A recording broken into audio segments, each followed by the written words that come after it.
नमस्कार दोस्तों, कैसे हैं आप सब। आशा करता हूं अच्छे होंगे। मेरा नाम है सनोज कुमार। उमंग स्टडी में आप सभी का स्वागत है। जी हाँ friends, RRB NTPC revise result, साथ ही आरआरसी ग्रुप डी में CBT2 हटाने को लेकर के जो स्टूडेंट्स का जो प्रोटेस्ट है वो बिल्कुल भी रुकने का नाम नहीं ले रही है और अलग अलग पोर्टल्स के द्वारा अलग अलग तरीके से इसे कवर अप किया जा रहा है। तो क्या है जानकारी, सारी जानकारी आपको डिटेल में मालूम चल जाएगी। बस इस वीडियो के लास्ट तक बने रहेगा। उससे पहले अभी तक यदि आपने उमंग स्टडी यूट्यूब चैनल को सब्सक्राइब नहीं किया है तो सब्सक्राइब करके बेल आइकन को जरूर दबा दीजिएगा रेलवे भर्ती की हर पल की अपडेट के लिए। ओके, सबसे पहले ये एक आर्टिकल को देख लेते हैं फ्रेंड। इसमें कहना क्या चाह रहा है। राजेंद्र नगर टर्मिनल पर बवाल, रेलवे की एनटीपीसी परीक्षा में धांधली का आरोप लगा 9 घंटे किया जाम। पुलिस ने भांजी लाठी तो छात्रों ने की रोड़ेबाजी। कई जवान और प्रदर्शनकारी घायल, 500 पर केस दर्ज, 4 गिरफ्तार। ओके, इसको मैं थोड़ा सा जूम आउट कर देता आप लोगों के लिए। क्राइम रिपोर्टर पटना, रेलवे की एनटीपीसी परीक्षा के रिजल्ट में धांधली का आरोप लगाते हुए आक्रोशित 10,000 से अधिक अभ्यर्थी ने सोमवार को राजेंद्र नगर टर्मिनल पर जमकर बवाल किया। इससे करीब 9 घंटे तक ट्रेन परिचालन बाधित रहा। काफ़ी समझाने के बाद भी ट्रैक खाली करने की तैयार नहीं हुए तो पुलिस ने रात 8 बजे के बाद लाठीचार्ज किया और आंसू गैस के गोले छोड़े।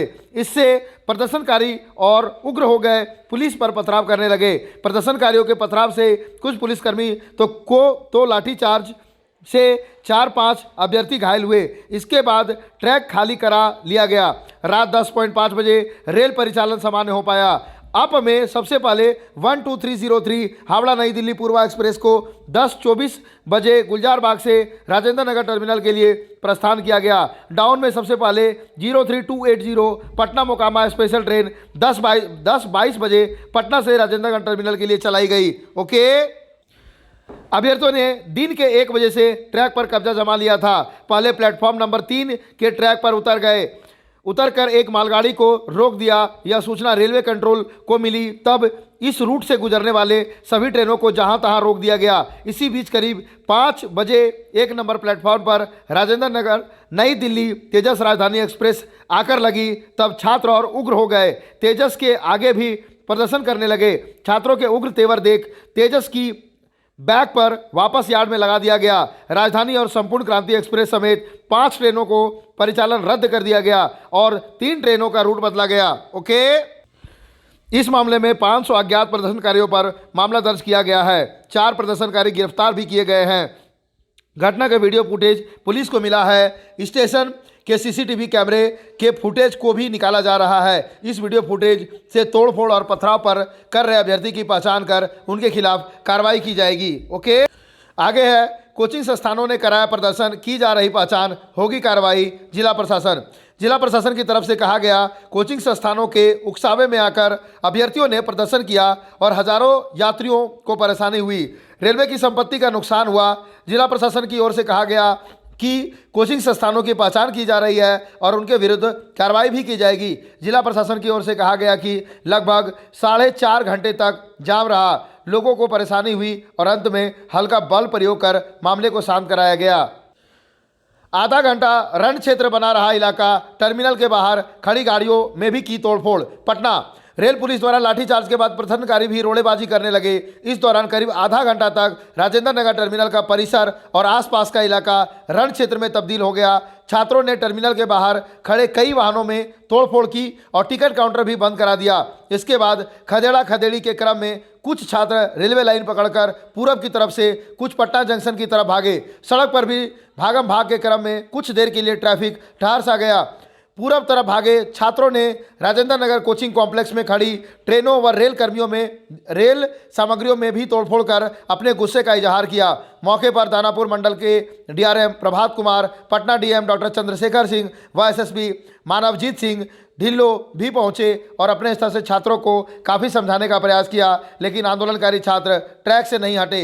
अधिकारियों के जाने के थोड़ी देर बाद पुलिस ने पहले चेतावनी स्वरूप छात्रों से निपटने की अपील की, लेकिन छात्रों पर इसका कोई असर नहीं हुआ। इसके बाद पुलिस की ओर से लाठीचार्ज के साथ आंसू गैस के गोले छोड़े जाने लगे और छात्रों की ओर से रोड़ेबाजी की जाने लगी।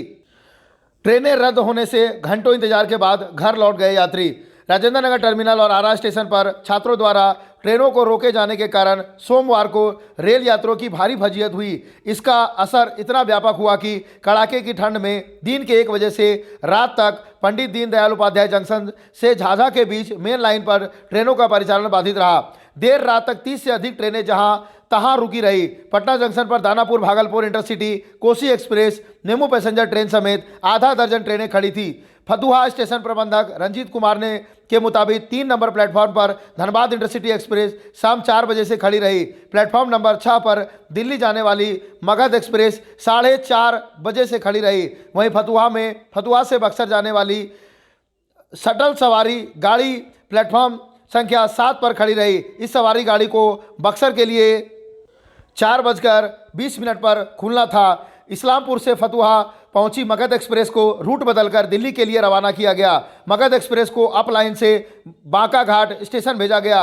वहां से वह डाउन लाइन होते हुए किऊल स्टेशन भेजा जाएगा। वहां से मगध एक्सप्रेस गया होते हुए दिल्ली के लिए रवाना हो जाएगी। पूर्व मध्य रेल के CPRO राजेश कुमार ने बताया कि सबसे पहले जहां तहां फंसी हुई लंबी दूरी की सुपर फास्ट मेल एक्सप्रेस ट्रेनों को निकाला गया। मेन लाइन में अप और डाउन दोनों लाइन में बड़ी संख्या में ट्रेनों के जहां तहां फंसे रहने के कारण धीरे धीरे ट्रेनों को निकाला जा रहा है। माना जा रहा है कि कम से कम 30 से अधिक ट्रेनें जहां के तहां फंसी हुई हैं। ऐसे में उन्हें निकालकर गंतव्य तक पहुंचाना रेलवे की प्रायोरिटी में है। इस प्रक्रिया में पूरी रात का वक्त लग सकता है और मंगलवार को ट्रेनें का सामान्य परिचालन पहले की तरह संभव हो सकेगा। राजेंद्र नगर कुर्ला की बोगी में लगाई आग। छात्रों ने राजेंद्र नगर कोचिंग कॉम्प्लेक्स में तोड़फोड़ के दौरान यार्ड में खड़ी 13201 राजेंद्र नगर कुर्ला एक्सप्रेस की एक बोगी में आग लगा दी गई थी, लेकिन तुरंत उस पर आग पर काबू पा लिया गया, जिससे ज़्यादा क्षति नहीं हुई। ओके, और ये जो प्रदर्शन है फ्रेंड, ये बिल्कुल भी रुकने का नाम नहीं ले रहा है। ये देख सकते हैं, एक मीडिया पोर्टल है live cities media private limited, इनके द्वारा खान सर का भी इंटरव्यू किया गया था। इनके द्वारा अभी अभी 1 घंटा पहले ब्रेकिंग न्यूज़ दिया गया है। RRB NTPC छात्र पटना में यहाँ फिर जुट गए, पूरे भारत में रेल बंद करेंगे, महाभारत होगा। ओके फ्रेंड्स, इसी तरह से कई सारे ऐसे वीडियो यूट्यूब पर आ रहे हैं और लगातार स्टूडेंट्स जैसे कि जहां तहां अपने स्तर से प्रोटेस्ट कर रहे हैं। इसलिए अभी भी रेलवे अधिकारियों तक हमारी बात पहुंच रही होगी, तो उनसे विनम्र पूर्वक अनुरोध है कि जिस प्रकार RRB के पास पूरा राइट होता है अपने नोटिफिकेशन में अपने अकॉर्डिंग बदलाव करने का, तो जिस तरह से जो ग्रुप डी के स्टूडेंट्स हैं, इनका सिर्फ और सिर्फ इतना ही कहना है, जब आप लोगों ने ग्रुप डी का नोटिफिकेशन जारी किया था उस समय ही बता देते कि आपको 10-10 CBT लेना है,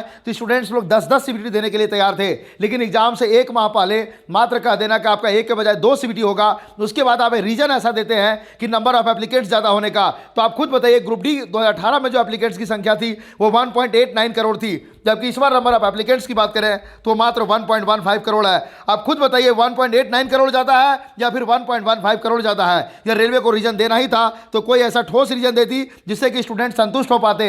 लेकिन कहीं से भी रेलवे का ये जो रीजन है, ये जो लॉजिक है, ये बिल्कुल भी दूर से कहीं तक काम नहीं कर रही है। और रेलवे के ही लॉजिक के अनुसार चले तो रेलवे जिस प्रकार से अपने अधिकारियों का इस्तेमाल करके ग्रुप डी में एक तरफ 1 CBT को 2 CBT इंट्रोड्यूस कर देती है, ये एक बहुत ही बड़ा मैटर है। तो उस तरह से रेलवे NTPC रिवाइज रिजल्ट के मामले में क्यों ना जैसे कि अपने अधिकारों का इस्तेमाल करके स्टूडेंट्स को रिवाइज रिजल्ट दे देती है।